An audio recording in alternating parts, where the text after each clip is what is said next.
মানুষ যাতে ব্রিজে নিজের মাথা না লাগায়, ঠিক তেমনভাবেই ছোট্ট শিশুটি তাদেরকে জানিয়ে দিচ্ছে কি সামনে ব্রিজ, আপনারা মাথাটি নিচে করে নেন।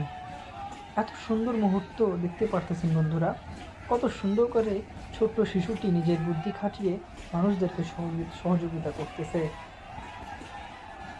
কারণ সামনে একটা ব্রিজ থাকায় আর ট্রেনের উপরে মানুষ থাকায় তাদের অনেক বড় দুর্ঘটনা হতে পারত, কিন্তু এই ছোট শিশুটি নিজের মেধা খাটিয়ে তাদেরকে জানিয়ে দেয় কি সামনে ব্রিজ, আপনারা মাথাটি নিচু করে দেন। এত সুন্দর দৃশ্য দেখে অবশ্যই অবাক লাগছে। ছোট শিশুদের বুদ্ধি খাটিয়ে মানুষদেরকে বাঁচিয়ে দিন। ছোট্ট শিশুর জন্য হলেও আপনারা সাবস্ক্রাইব করুন আমাকে। ধন্যবাদ।